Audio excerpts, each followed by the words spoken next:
Greetings and welcome to Star Trek Discovery Pod. A sometimes funny trying to be Yeah, smart there we go. podcast. Not even going to start out right. I got distracted because Clyde was dancing and it was fun. We're covering all things new in classic Trek. Our will is yours. I am your captain, Myrriah Gossett. With me on the view screen, we have It's Clyde Haynes back in time. We're going. It's gonna be great. Oh, that's good. I'm your temporal mechanics 201 Professor Paul Satachet. Huzzah. Tonight we are talking about the last episodes of Star Trek Prodigy season 2, 16, 17, 18, 19, and 20.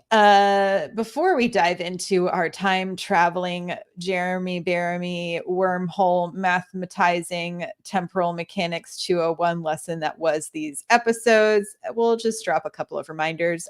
First, if you like this show, share it with a friend. We're going to get ready to talk about Lower Decks this fall. If you want your friends to get into new Star Trek, this is a great place to start, and you can point them in our direction. Paul, where can people find said links to be like, hey, you can listen to this wherever you get your pods? Hey, I'm supposed to remind the listeners to subscribe to us on Apple, Spotify, or YouTube. All links are at StarTrekPod.co. And on the off chance that you like our content or love it or want to support it in any way, you can join us on Patreon for just $2 per episode at patreon.com/StarTrekPod. Indeed. And we appreciate that. We've had a couple new patrons get added over to the Slack. So come hang out with us. Yeah. Awesome. We've got messages from the menagerie from new members. People are coming and hanging out. So come join us over in the Patreon.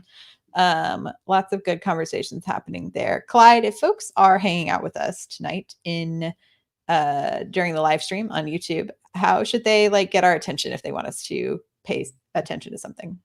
Very simple. I need you to open up a wormhole.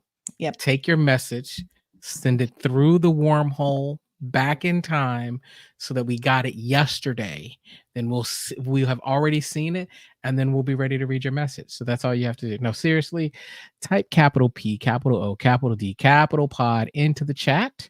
And we'll take a look at your message, your musings, your meanderings. And in a moment, when we get to that special moment, type capital H, capital F, HF in the chat, not F. None of us can talk tonight. Capital HF in the pod, and we'll take There's a some look at your temporal overall distortions, thoughts. everyone. I apologize. We'll catch up. It'll be okay. I'm going to be very much better at this yesterday. Yeah, yesterday we were all great at this, so don't even worry about it. Yes. I do think it is time for us to perhaps. Oh wait, Paul, you weren't here last week. I was not here last week. I wanted to ask if you had any thoughts or musings about the Comic-Con news, and if there's anything that excited you in particular. Which particular thing? We got the trailer, right? We got the trailer for Section 31. We got a trailer for Lower Decks. We got a clip from Strange New Worlds. We got casting notice for Academy, which includes our beloved Jet Reno is returning. So is Mary Wiseman. We also got the news that Tawny Newsome and Justin Simien are writing a comedy, a live action comedy in the Star Trek universe. Any thoughts or musings on that? Maybe those show will be called Dear Star Trek People. Yeah, there we go. Dear Trekkies. Dear Trekkies. Yeah, there you go. First of all,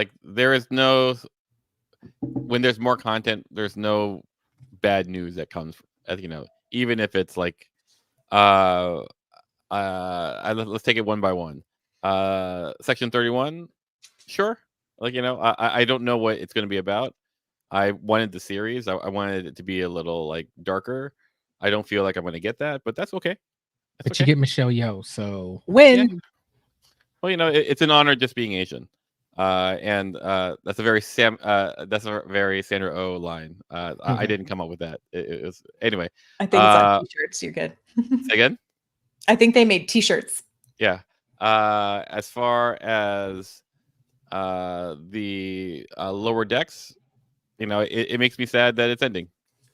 I think everything I saw that seemed like good quality, but it always seems good. So as far as the clip, it's when everyone turns into a Vulcan. Mm-hmm. I don't know. I feel like little Vulcan supremacy kind of going on there, and I don't know if I like that. Yeah, I'll be get settled in the episode because the more I think about it's like we've had plenty of Star Trek where people go in disguise as different species, Yeah, but you don't become like I'm sure you could find a way to make it that way, but like everyone like all of a sudden became a real jerk. And kind of racist. Yes. Yeah, so I was going like, I don't know if that's genetic, is it? So we're getting deep into eugenics. Okay, let's culture versus genetics. Okay. Star Trek does like a good eugenics conversation though. They do love sparring that conversation. It is a fan fave, if you will, of the franchise. Oddly, it's an odd choice for a theme you keep going back to. Yeah, odd choices. All right. I think it is time for us to dig into some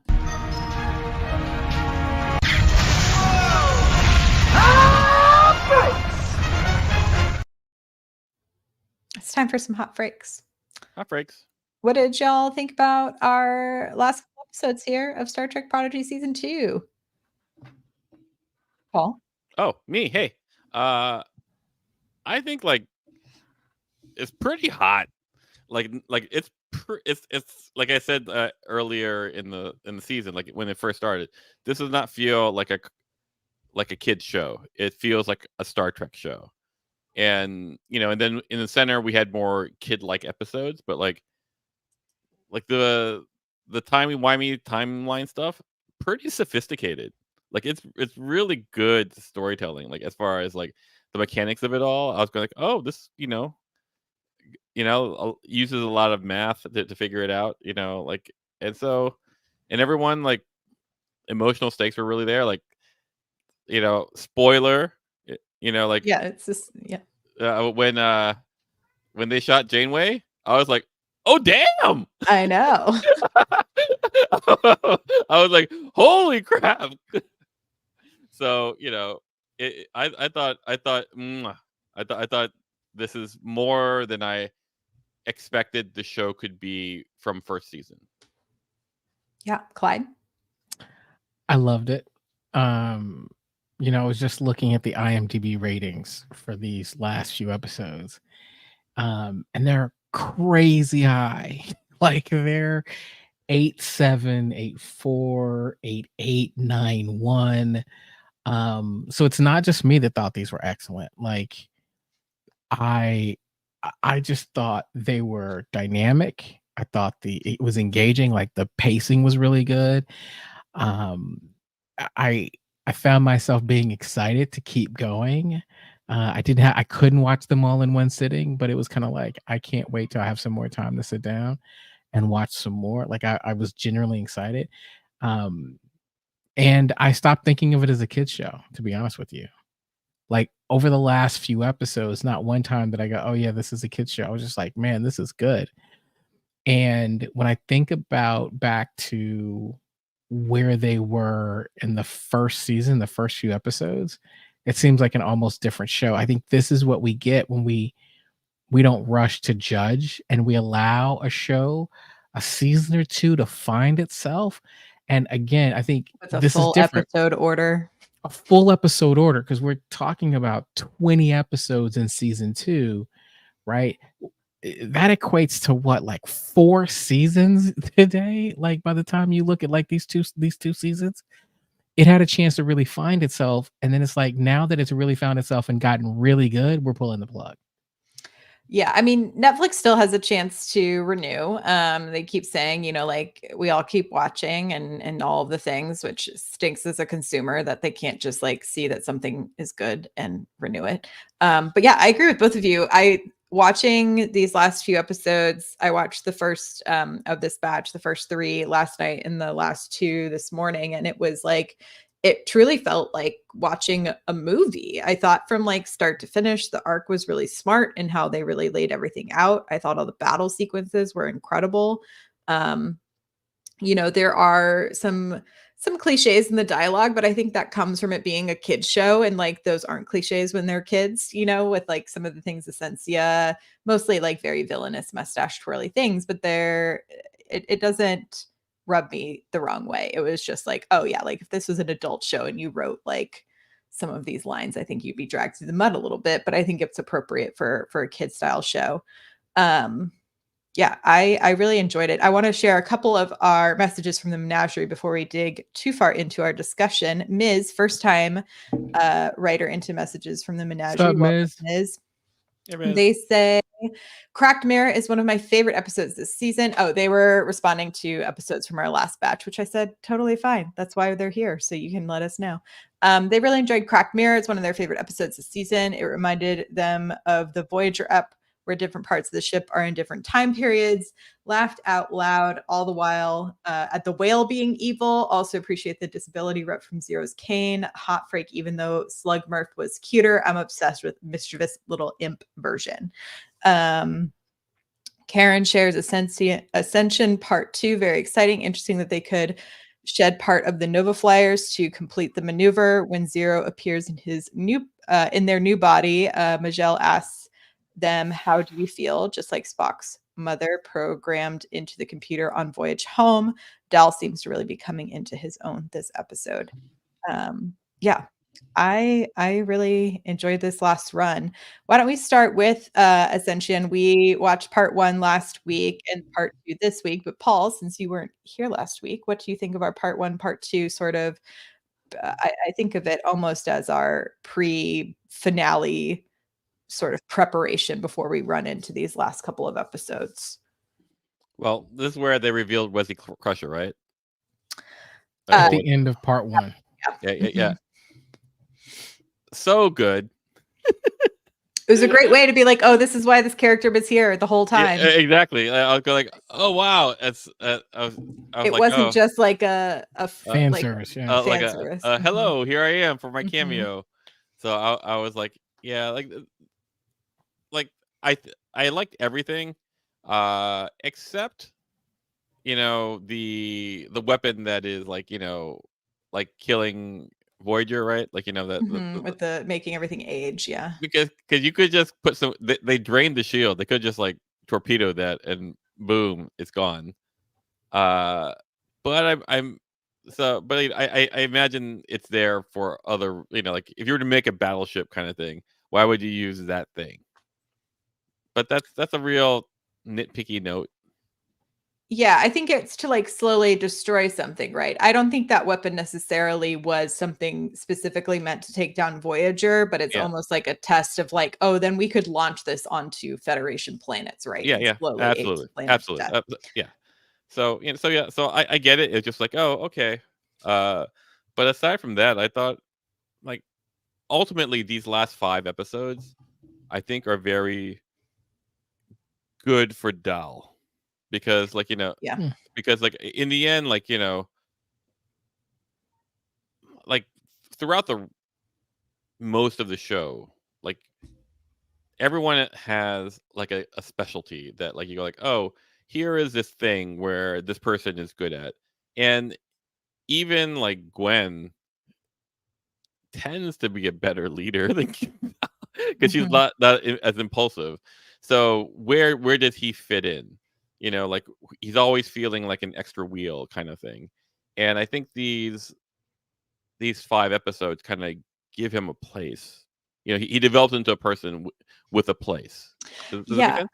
Yeah, I think last week, Clyde, I feel like you were talking, or one of y'all were talking in these past couple of weeks about similarities between Dahl and Paris, and I think Mhm. these last few episodes really hit that home for me. In that he is someone who desires to have leadership roles, but might be a little impulsive.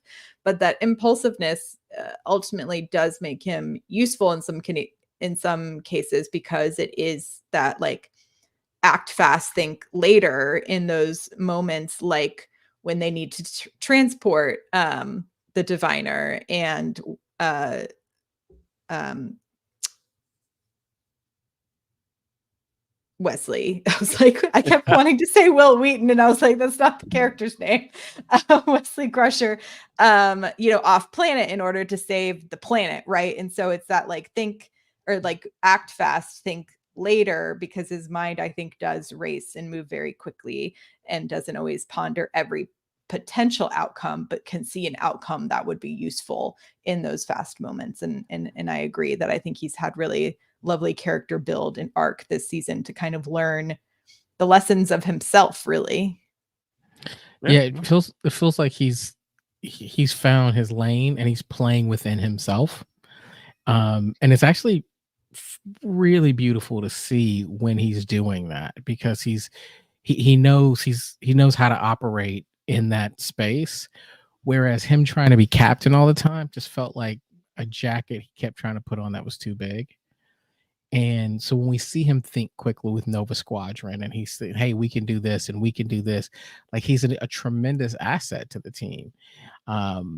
He's like, oh, you need to be unpredictable. I can be unpredictable. Yeah. He's like, look, he's like, that's not good enough. You got circles. You got to get wacky. It's fantastic to see him kind of growing. And, I was once told kind of secondhand, someone I know had a professor, and the professor told them it takes 10 years of doing something to get really good at it. And that's always kind of stuck with me. And I think that when I look at Dahl, I go, I don't know about 10 years, but it feels like it's taken him 25, 30 episodes for him to really get good. Mm-hmm. And, we were talking earlier about like full orders. And I'm like, I don't know that this is going to hold, but I feel like TV shows, you get to that like episode number 30, it finds itself and it has a potential to be really, really good. I say that, and I was reading earlier some comments about how everybody is a little mixed on The Bear season 3. So maybe that doesn't always hold. But I think that Dahl in particular found himself somewhere around episode like 2025, like really like got this. And I think that was probably around, what is it, the Chakotay diving into the well episode? Yeah, yep, exactly. That was where you go like, oh, there you go. There you go. There you go. That's where he's gonna become. Yeah, that well was diver. I think that was like a triple called quest. So that would have been right around episode 33. Mm-hmm.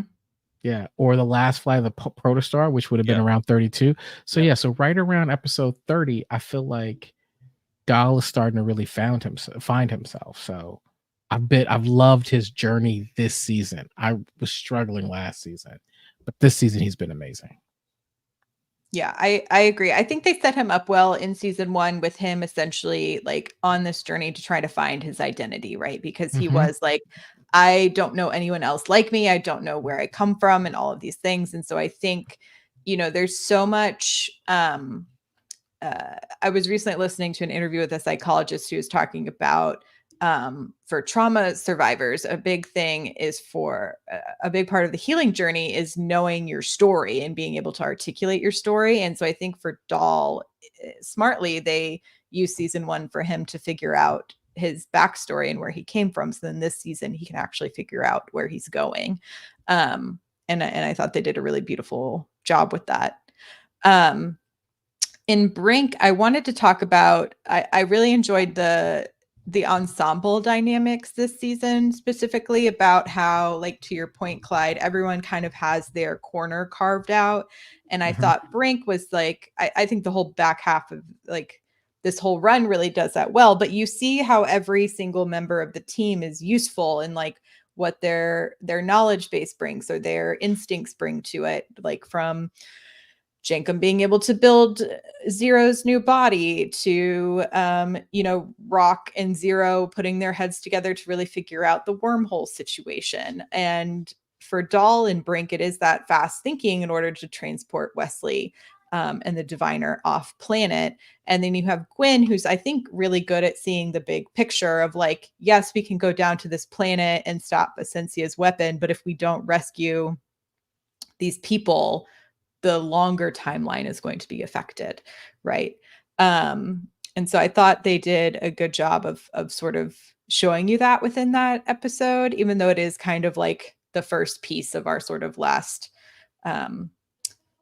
big major story arc, right? Like we have to get down to this planet and rescue these people and see the weapon and get everybody caught so that we can then like move on to the next bit.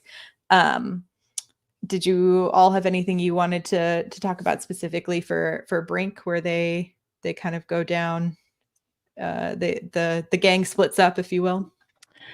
Yeah, I would say. Well, I'm curious what you guys thought about that Gwen's decision, right? Mm.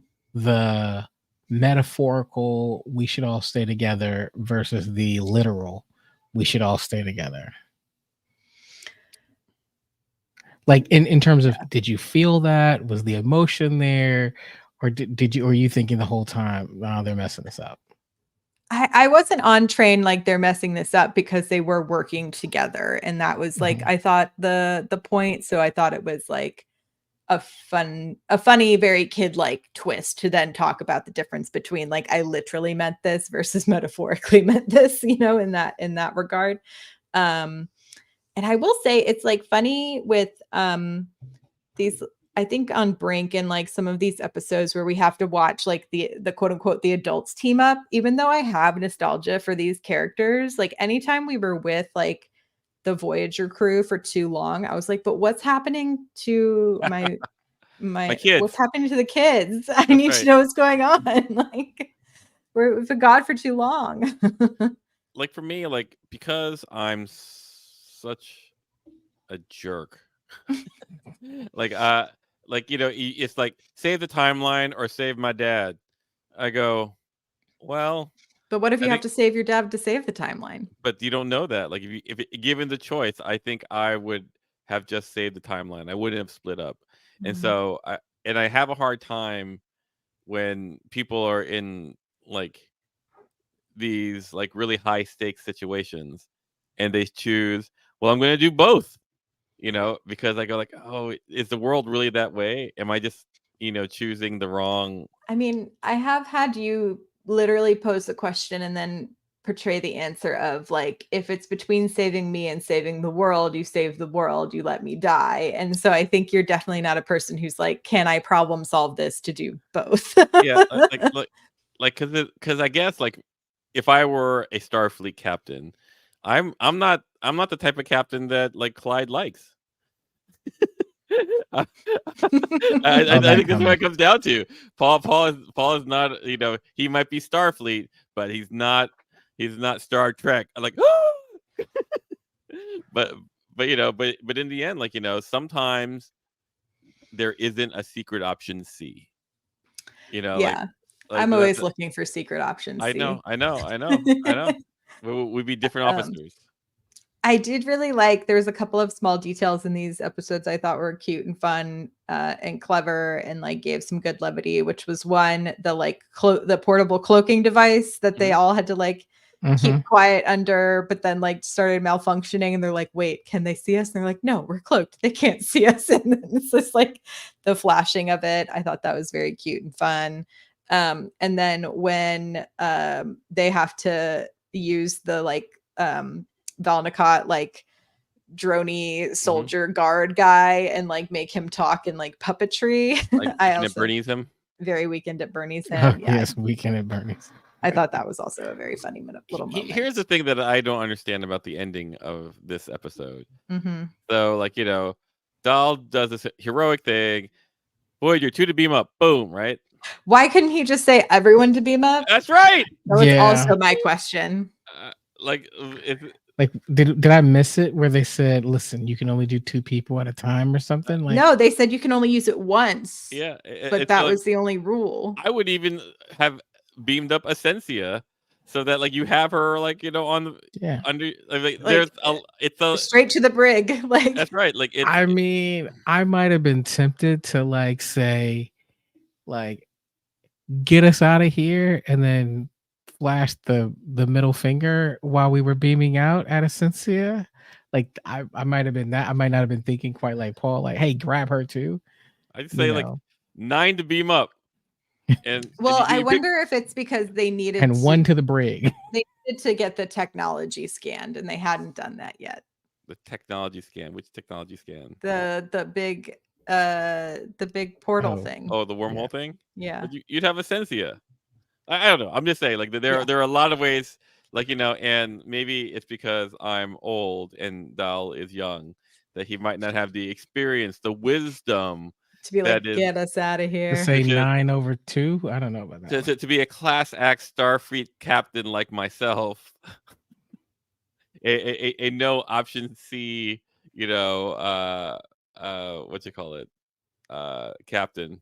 hmm Anyway, I want to talk about the jailbreak episode, essentially, which I thought was like a very fun reversal from the rest of the show, where we're seeing, like, so far it's mostly been like the protostar crew Mhm. getting other people out of things or getting themselves out of things, and we finally get to see sort of the adults come down and take in some action. And to your point, when I thought they shot Janeway, I was like, dang, is this how they're gonna write? Like, this is how Janeway goes? Like, is this like it how was. she goes into early retirement? It's because of this? Like, I was like, holy crap! I was like, even I even thought, like, they bring in Janeway. I go like, where's the doctor? Like, because they paired together. But like when they shot her, I was like, oh yeah. my god, this is like, it was just such a strong move. I was like, I was losing my mind.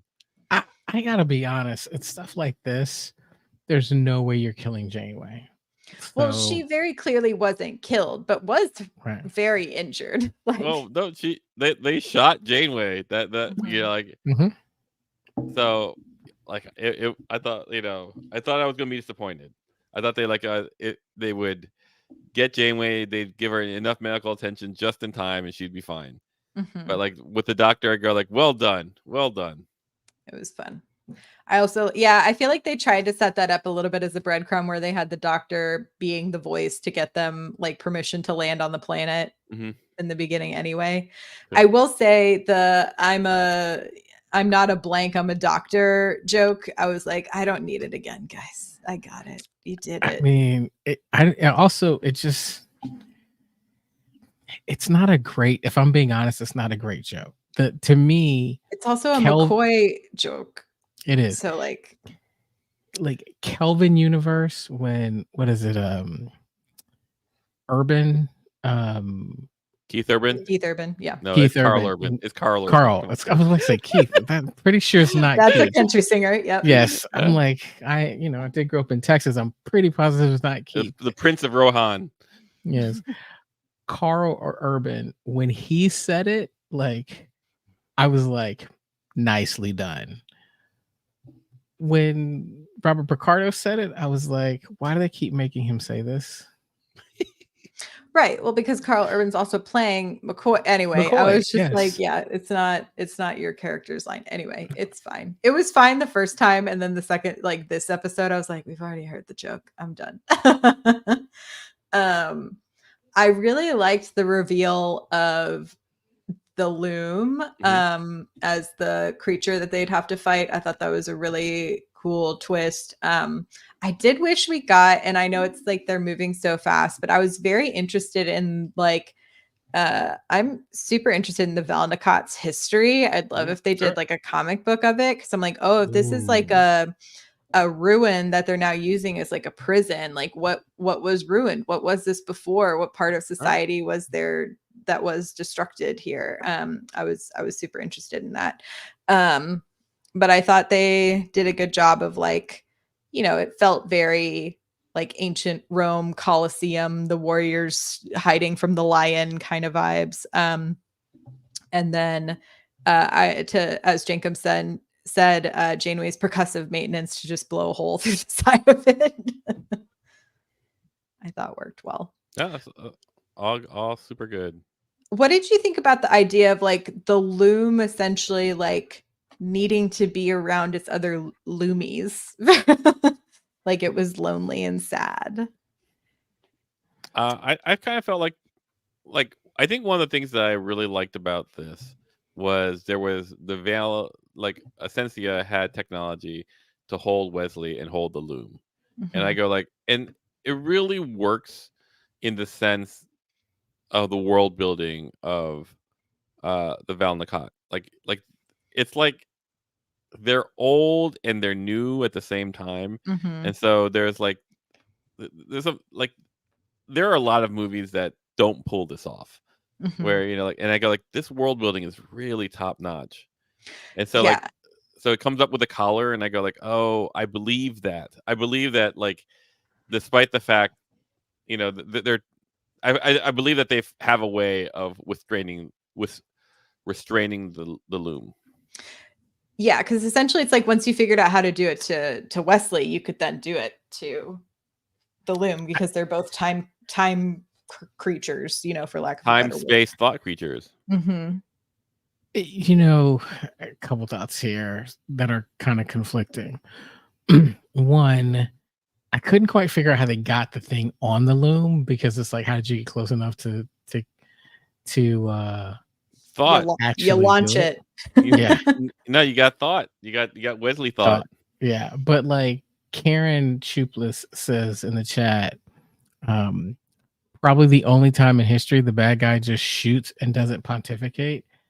One of the things that I did notice is that Asensia as a bad guy, like, all in all, does not goof around with like monologues. Like, even with Wesley, like, she's like, Wesley's like, ha, and she just turns the machine and shoots him. Like, she doesn't say anything, she just shoots him.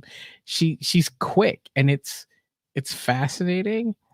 So on one hand, I'm like, man, this is really good. On the other hand, I was thinking like, man, they do have this incredible technology. Is this like Val Nakot technology? Did she get this from somewhere? Like, So they took all of the tech that was in that giant pyramid. So that's all Wesley's tech. oh, Yeah. that makes That they're a lot then of like, sense. because there's that whole scene with the scientists being like, it's too much, like we can't hold this power, essentially, like it's too much. And then she's just like, I don't care if it's too much, and she like cranks it up to an 11, and then it opens a wormhole. And I think that's when the loom probably comes in and she secures her loom, would be my guess. But Side note, yeah. is Karen Chupless Choopy? Yeah. Yes. Okay, there you go. Hey, Choopy. Sup, Choopy. Yeah, I found Essentia to be a very effective villain, in that she thinks so much that she is fighting for what is right, because she, like, I thought it was compelling to hear her say, like, it doesn't matter if you fix this timeline. In my timeline, my entire home is gone. And so she was just like, and until I get the world that I want, I'm never going to stop. And I thought that was a really compelling, like, villain backstory. Yeah. Eh? Maybe, I'm a podcaster, not a villain. Oh man, here he goes. No, I mean, I actually think that the way I'm looking at this, I don't know, Asensia is probably one of the cooler villains, like the way she's been written, that I've seen in a while, right? Like, she doesn't typically fall into a lot of the tropes. She's like, not for nothing, like, if we put her up against some of the Discovery villains, she's probably in the top 5. Well, yeah, I mean, but like, I don't know if space squids or Ryzian scientists. To your point, and like what we keep talking about, is we've had for like 2 full seasons with Essentia as our bad, because she starts out as like an undercover baddie.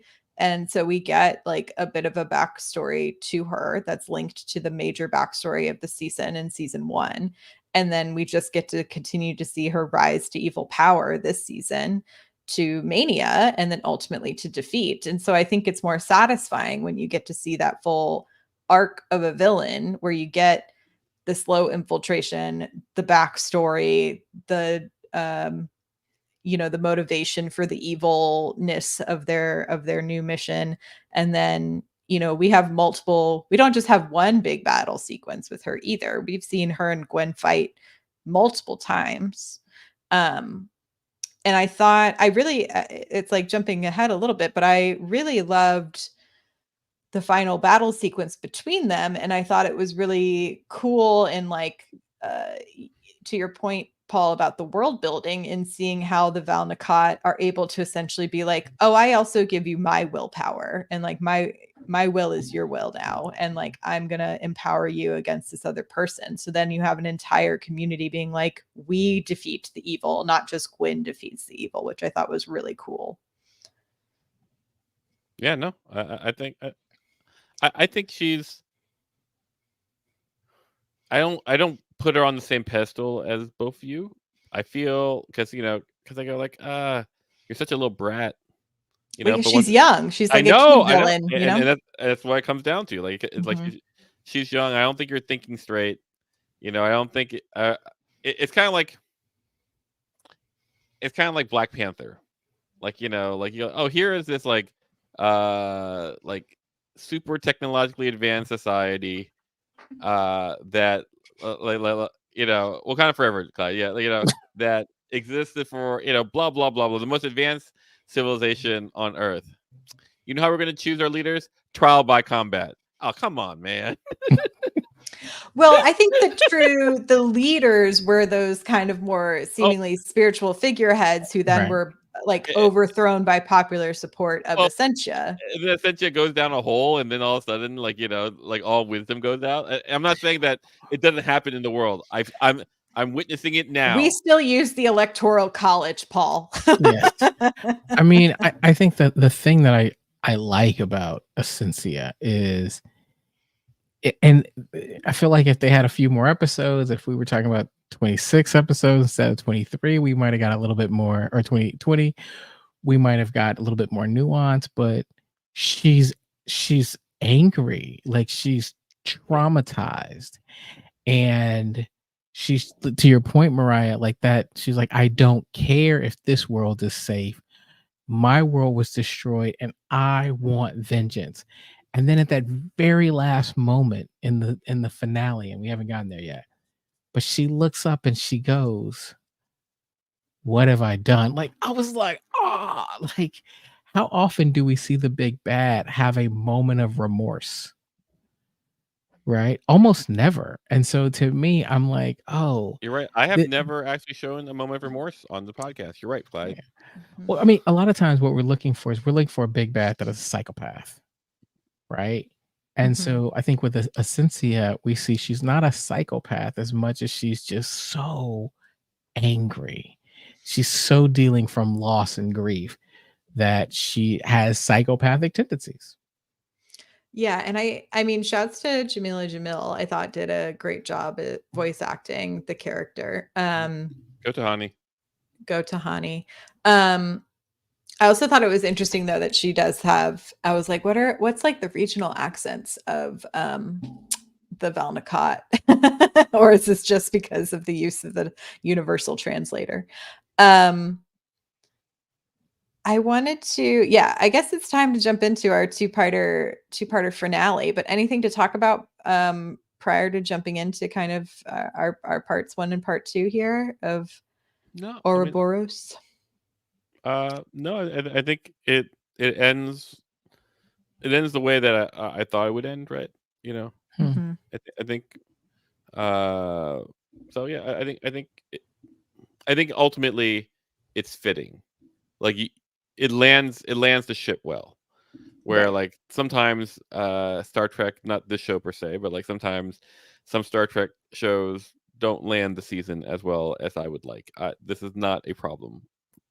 Yeah, I thought I'm going to just talk about them together for these last 2 episodes, but I thought they did a smart combination of because it has to do with time, utilizing flashbacks, flash forwards, and like the current setup to be like, oh yeah, everything we've done up to this point had a purpose, Mhm. right? And I thought they did a really lovely job of handling that without going too overboard. Like I think Yeah. sometimes when it is like a timey-wimey episode, they could be like, here's a flashback to everything you just saw like 2 episodes ago. But I thought it was smart that they were like, let's go all the way back and flash you through like this little crew kind of finding themselves together. And I thought that was a smart choice. What do we think about Zero going back to their OG formation? Do you prefer the green being or our little round portal? I like the round portal because it felt familiar. Mm-hmm. We knew that body was going to deteriorate, and so Yeah. part of me is like, you made a choice to leave the planet, and for a moment there, that choice had zero consequences. Mm-hmm. Then the giant tribble rolls you over, which was weird when it And then you go happened. through the giant like mega Time aging explosion. machine. Yeah. Mhm. And so the idea there is like, well, now you've made a choice, had an accident, and you made a sacrifice. You can't keep the body when you do that. And so the fact that they had the original body that was 2.0, I thought was fitting. I thought it was, so I mean, that felt like zero to me. So Yeah, I don't see corporeal. That's very noble of you. Yeah, that's right. I think I always prefer roly poly. Like, the green body always felt a little too Steven kind of like, Spielberg. I was gonna think more like Doug Jonesy in Oh, I could see that. and Mhm. so Yeah. it works great with Doug with his wavy arms, kind of this, but like I've seen that already. Like, get your own shtick. Yeah. Yeah, I don't think I need action zero. So Although Zero, yeah, gets some mind action going in this episode. mhm. So we essentially in part one have the split up of the team, which we've kind of gone over, where we have the crew working on the math of the wormhole, and then the crew going down to sort of hijack the technology. Wait, you mean they split up again? They do split up yet again, but this time Crusher's on board, so I think they have permission to do so because he is also helping them with all of the mathematics of it all. We kind of have action, Doll, Gwen, Jacob, and Murph. I thought the Murph fight scene was really fun. Yeah, no, Murphy's great. Here's the thing, like, here's Wesley and Zero and Rock, right? Like, doing the time math, Mm-hmm. right? Shouldn't Wesley have already figured this stuff out? Well, he doesn't have his special timey powers because his Well, but what brain do you is mean? hurt. Like, but before, like, if he got himself captured, Well, he said you know, because they split up, he now doesn't know the future. okay. That's what he said when he got beamed aboard. He did say that. I mean, that's the He was like, cheat. and I don't know what's going to happen. Cut to Yeah, black. yeah. It's very dramatic. Mhm. I did, my only thought though was why couldn't Murph just stretch his crazy little hand up and connect that cable right when it snapped? Because he stretched to pull Jankum up a bunch of those steps, so that he didn't have to walk his stubby little legs up all of those stairs. So I was like, oh, Was he busy fighting the dreadnought? yeah, he was busy fighting that dreadnought, but it was like the cable snapped and then the dreadnought came, but obviously we needed a Murph fight. And then we have our big, action piece of Gwen and Essentia, and then we have Doll making the big sacrifice to reconnect the cable while Jenkum is doing all of the stuff on the screen. I'm really glad that they've made Jenkum such a capable character, because I think it would have been a really easy choice to make him the fuddy-duddy, I don't actually do anything right kind of a shtick. Sure, no. Yeah, I'd have to agree with that. Like, we talk about Doll's kind of metamorphosis. Mm-hmm. Low key, season 1 early on, Jacob was really annoying. Yeah, they've made him a little less Jankum, garble, garble, garble, and more Yeah. Jankum, I say something useful. And do something useful, right? Like, Mhm. they've basically upped his skill level to Scotty, Jordy, kind of Balana Torres, kind of Mhm. yo, this Yeah, dude I mean, can he do built anything. Zero's whole body. Right. And I Freaking. think that competence is something that matters in Star Trek. Yeah, no. Yeah. I think, like I said, like I said before, everyone in Star Trek has to be good at something. Mm-hmm. Not like really good at something. If you are average or just okay, then that's not going to work. And so, I'm actually like, this is like a side thing, but how does that fit in? What does that say about society? Like that you have to, for you to be main character, you have to be good at something. Is that what we want to teach, or do we want to teach intrinsic worth? But I think you find your value by understanding your intrinsic worth. Maybe, but not. But like, if you're watching the show, and this is a kid show, so it's Mm-hmm. teaching kids, like everyone. Like I say it this way, even Doll eventually found a purpose, and that's Wingman. Yeah, but I I think, mean, but I think it's Star Trek has always been aspirational, and so I Sure. think it is the kid version of Oh aspiration. no, like well, I mean, I agree with it. Mhm. I think useless people suck, but I've been trained to think that. I've been But indoctrinated years, like I think there's a difference between your usefulness to your community versus usefulness within the confines of capitalism. And I think Star Trek illuminates or tries to illuminate the idea that you can find a usefulness within your community rather than a usefulness within capitalism. yeah, maybe I would I don't know. agree.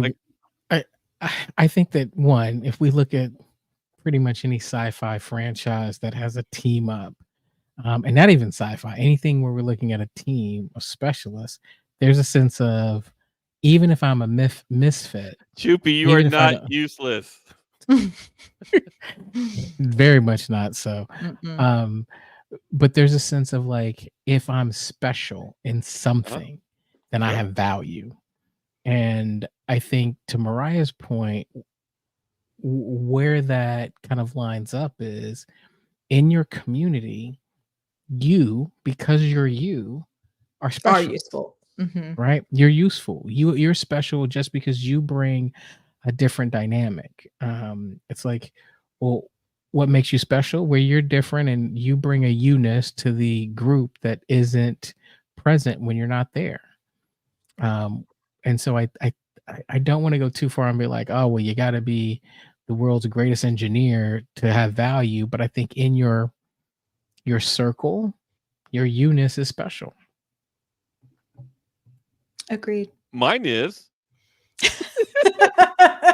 I'm not the. Thank you, Clyde. But like I have like I don't know if I I don't think the striving to be happy is useful.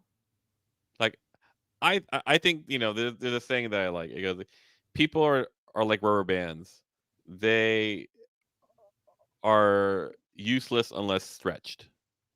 And I think I think there's a truth to about people striving and trying to be greater than just a lump on the couch, which I can also do with the best of them. Like Olympic level, like Simone Biles level, sitting on the couch and doing nothing. Like just anyway. But Yeah. but it's just interesting. Like everyone in Star Trek that we want to watch is excellent, and I think it's an okay message to send out. Like, hey, you should try to be excellent. I think that's an okay thing. Yeah. I think striving to be better is always like a good moral lesson to provide, especially in a kids show.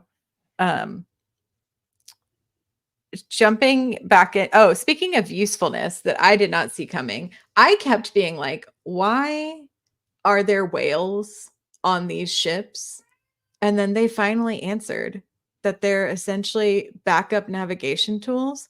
And then I quickly went down a big old mental spiral of like, what is the ethics of having a whale in captivity? But because she's able to communicate, did she join Starfleet? Is that like the Starfleet officer of whales? I think Anyway, so. that was the spiral I went down this afternoon. Citation ops. Yeah, Like, but because like le- to me in the beginning, I always thought cetacean ops was just like, oh, we're studying what happens to like whales if they're in space. oh, I assume that they were what you call it. That they were crews. They were crew. And then, but now it makes so much more sense why on lower decks they are in uniform Yeah, because no, they're Hmm. crew. no. Yeah. Anyway, I was like, wild. How speciest of me to believe that a whale could Well, not join like Starfleet. I'm a little disappointed in you, Myrriah. Like, you know, like you kind of a bipedal way of looking at the world. I'm not, you know, not cool. I mean, it's like it's good that food is mostly from replicators now in this era because then I also went down like what's the ethics if we have the ability to use universal translators for other mammals? Like, does that mean anyway, this is it goes right back Pork chop into tastes good. yeah, I Bacon was tastes like, good. what's going on? I was like, oh no, am I gonna Like, you know, on lower decks, there's a porcine ops and a bovine ops. oh my gosh. I feel like we're gonna wrap up this pod and I'm gonna spend the next hour and a half reading everything there is to read about cetacean ops on Memory Alpha. Yeah, that's gonna be the wiki hole this weekend for sure. But I thought that was so cool to like see how we Whale work with pilot. cetacean. Yeah, whale pilot. It was cool. Like her interface was dope.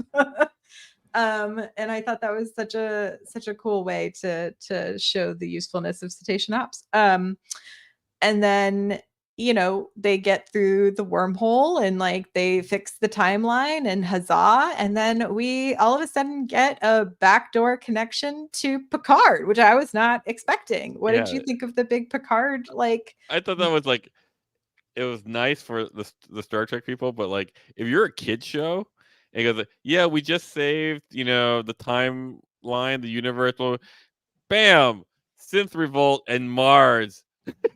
And now it's Clone Wars. Mhm. I was kind of like, whoa, that's kind of heavy, and there's only Mhm. 10 minutes left on the show. Yeah, but what's super fascinating about that is that when we talked about Picard, one of the things that we talked about was you had this whole thing that was referenced, but we didn't have enough information about what happened. Mhm. So if you get a season 3 of You of essentially have the constant B or C plot being whatever's happening with the synth war.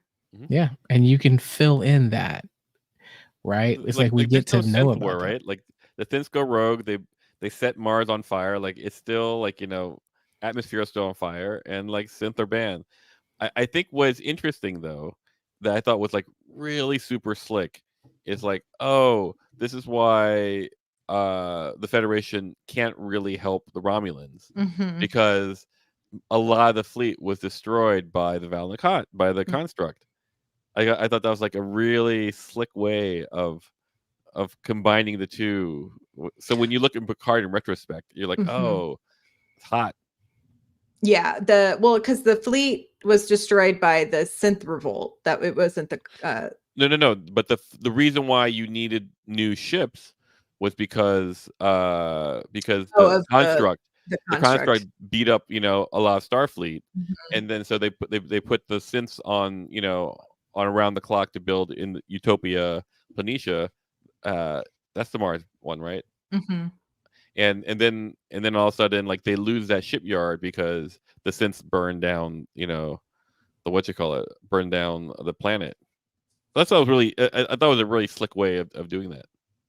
Yeah, I thought it was a really yeah, like to your point, a very smart and very slick way to like explain all of that and to connect all of the timelines to be Mhm. like, no, this isn't a fish show. This isn't just some kid This side this project. is canon, baby. It's canon, baby. Karen brings up a cool point. If they got a season 3, they could technically bring in the Agnes Borg if they wanted to, as someone they run into on the new Protostar. But I liked seeing everyone's cool new little uniforms. I noticed even Murph had on a uniform. He's not just his little naked self anymore. There you go. And yeah, that they all became field commissioned ensigns. I did like that we also didn't have to lose Hollow Janeway. every season. I'm glad that wasn't a reoccurring bit. Yes. Thank you for and that that. they essentially loaded her onto the new ship. I thought that was a cool way to do that. And yes, we get Wesley meeting Jack. We get little baby Coos, and they have them meet in London to help explain the British accent. Did you notice that? I did not Oh. notice that, but I Yeah. did not. I love it. can I take a dark turn here for just a moment? I'll take that dark turn, Clyde. Take the corridor. The moment where hologram Janeway realizes that she's been saved. There's this moment between her and Chakotay where they're like, you know, we've been through a lot. And I realize that Chakotay and hologram Janeway were alone for planet 10 years. For 10 years. Yeah. And it suddenly I realize what that might mean and how weird that might be. Whoa. Can you I'm really slow with some of this stuff. Nope. Can you just like That's as lay deep it as I'm out going. like mechanically what you're talking about? Because I don't understand what you're talking about. Nope. They're just Then- friends. Are you anti hologram life form, Clyde? I No. feel like didn't we explore this on Voyager with the Doctor and Seven? Quite possibly, but here's the thing where I'm like, how interesting. It gets I don't wanna say weirder. weirder. Clyde, come on. Oh, Here's man. the thing. You've got this hologram of Janeway that you've been with for 10 years. Then you meet Janeway, who you may or may not have feelings for. Is that not a kind of mature weirdness? What I'm goes sure- on in that mind of yours, Clyde? Demotion. I mean, but I'm sure it probably impacted how Chakotay was feeling when seeing actual Janeway, Admiral It's Janeway. got to. It has Right. to. Like you're like, oh, I've only been able to interact with a computer version of you. So now you are the only person I've interacted with for 10 years besides these kids. And like now I'm seeing you Not in true. person You had your first officer, and then for a while. and then you killed him so you could hang out with the hologram by yourself. Is that what you're thinking, Clyde? Is that what you think? That's the dark side. Like, oh, it wasn't. It wasn't that's too dark. Birdman. Birdman didn't go off by himself. He was ordered to. No. Suicide that's- mission. So, like, oh, Clyde, come on. This is not okay. Kids show. I feel bad for bringing it up, but It's out there now. I It's mean, out I just there. saw the look between them, and I'm like, "Whoa, okay." And then it hit me what you know. This seems like fanfic right now. I think someone. It's a hollow novel I'm not writing. That's right. I was going to say, I wanted to bring up, I thought a smart way for them to leave some other doors open for other series is that all of the timey-wimey tech from Solom, I don't know if you noticed, was all packed up in crates destined to the Daystrom Institute, which means Peanut Hamper has access to all of that technology. Peanut Hamper is a result of that technology. Probably. Yep. Timey-wimey. The timey-wimey stuff. Perhaps it shall come back. Chuki. He's not the only one. Wow. Y'all, the shipping of Janeway Chuki. and Chakotay on Twitter at least has been intense. Wow. Okay. Well, Intense. there we go. I guess I'm the only one here who thinks that like a guy and a hologram can just be friends. Whew. I mean, I think they can just be friends. For I don't 10 know. years. Could. First of all, we've all said that there was a possibility that the real prime Janeway and Chakotay had maybe there was a little bit of chemistry on Voyager. Mm-hmm. So you're telling me that if you had some maybe I think he would have been feelings- a slightly less curmudgeon-y guy if you know. maybe There was an occasional I mean, I plasma wonder- discharge. Is that This what has you're saying? gotten weird fast. Is that what you're I saying, do Myrriah? wonder though. No, he's trying to conserve power, so you know, That's right. maybe he's being responsible. That's right. Like, you know. I'm sorry I brought it up. This was your doing, Clyde. You I know. did this. I am responsible. Love it. Love Okay. it. Anyway, I thought they really also wrapped up the show in a nice way that if this is where the show ends, we're not left with a bunch of questions of what happens to our Mhm. characters. We can imagine the adventures for ourselves. But I hope they get a third season because I thought they did a great job of setting up Yeah. a, If a this great is the season. end, I wouldn't say good job, writers Yeah, and artists and everyone involved, everyone who worked on it. It's a because beautiful show. Yeah. this is a Mhm. great show, and like we're big fans of Lower Decks, as everyone knows, but this is like this is Star Trek that is like more, it's closer to like live action Star Trek than Mhm. we'd ever expected. I don't want to Yes. speak for us. 100%. Yeah. I think they did a really lovely job of threading that needle in a really smart Hmm. way. And I would really love to watch a third season I, Yeah. if they get it. Paul, I really like what you said there, right? Like Lower Decks it's much more Rick and Morty, Yep. whereas it doesn't it feels like it's animation and the things that they do and they enjoy the fact that there are liberties that they can take in animation. Yeah. But Prodigy, with the exception that you have a large rock being and a gibberish speaking blob being. I did not know you were anti-rock too, Clyde. I'm You not. are a I'm lot. listen. You're anti a lot of things and making me a little uncomfortable. Rock is one of my favorite characters. Well, some of my best friends are rocks. Is that what you're saying? Oh my God, Clyde, No. what is What happening? what I'm trying to say is it does feel like this is very close to being a live action show. I Yeah, mentioned totally, Rock and Murph because they're in a live action show. Those are harder 100%, 100%. characters to depict, right? You're Yeah, basically no, looking at the thing in the blob. But Yeah, I mean, all of these characters would require 100% time in a makeup chair yeah, to like be fully done in post yeah, production. I mean, Like Doug Jones would look at them and be like, "Oof, I don't envy you." Like, yeah, yeah, no. 100%. But yeah, anything else to say about the season, y'all? I mean, it's it. I'm just very pleasantly surprised.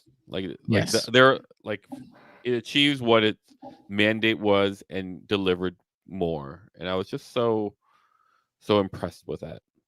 Like they did a good job. I'm Agreed. I'm with you, I can't Paul, and I I'll can't say say no notes, but but my notes are, Great time. yeah, I'll say this. I didn't expect it. yeah, I don't want to say my expectations were low, no, but they but were. We were they here. they You weren't said this it, high. I'm just saying they weren't 100%. this high. They shot through any expectations, Mhm. any hopes that I Sure, had for this show. They exceeded all of those. Like yeah, this was well done. Like yeah. I wish more people could see it. I wish it was talked about Mhm. more because this is good television. It's good Mhm. animation. Like this is I mean, I'm it has impressed. been trending on Netflix, and I do think the Netflix audience is perhaps wider than that of Paramount Plus, and so I think it has the opportunity to reach like a fair amount of people, which gives me some hope for another season, but we'll see. Um, I also I forgot where. Oh yeah, Chippy said they could at least do a movie. I think that would also be like a cool way to wrap it up and to give like that particular storyline some closure. Because yeah, now I'm really invested in like what's going on with the synths. What's happening? Yeah, I actually don't know. I'm gonna be really honest here. Like, I think it's a bad idea to give kids a ship with a holographic babysitter. And don't misunderstand me. I understand that they've done amazing things with that, and like I sound anti hologram but you know, it's just like, In practicality, of course, but in a kids show, yeah, 100%. Like that's yeah, what makes it a kids show. yeah, yes. That's the kids show logic. So in that way, I actually don't know what other stories I need to see from this gang. That said, like, I'd be happy to see.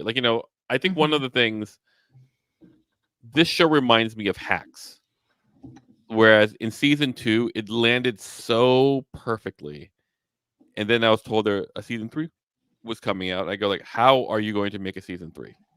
Because you landed the show so perfectly with 2. Like it's like gold medal, and then you're done. But but when season 3 opener came out, it was like perfect. Oh, chef kiss. Like I'm into a 3rd season, and so in that way, I feel like if they do a season 3 of this show, I hope they really have something to say as opposed to like be a money grab.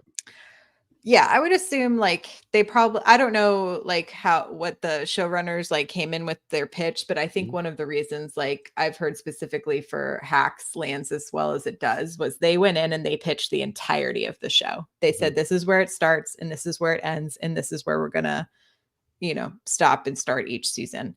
And I think that is a smart way to approach if you know for sure how you want to encapsulate like a full story, right? Like if you have that vision to be able to do that, I think it can be really satisfying. So this is where they end it with Deborah Vance getting assassinated, right? I don't know where they end it. I'm fascinated and excited to see. Yeah, if y'all haven't watched Hacks, it's good. If you're looking for something to watch after Prodigy, it's basically Prodigy. It's Prodigy in Las Vegas. Anything else to say, y'all? I think we've overstayed our welcome. Yeah, it was a good time. Thank you, everybody. We'll figure out what we're going to do in the in-between time. We'll be taking next week off, but we'll be back with some more Star Trek content before we get Lower Decks this fall. You can find us over on the Hellscape, that is X. We're also available at StarTrekPod.co, as well as our Patreon. Come hang out with us in the Slack. That's really where we're hanging out. We're not so much on X as much anymore. Thank you, Karen, for helping us run said crazy X account. We appreciate you. We will see you all next time. Live long and prosper, y'all. Bye-bye. Bye-bye. Ooh.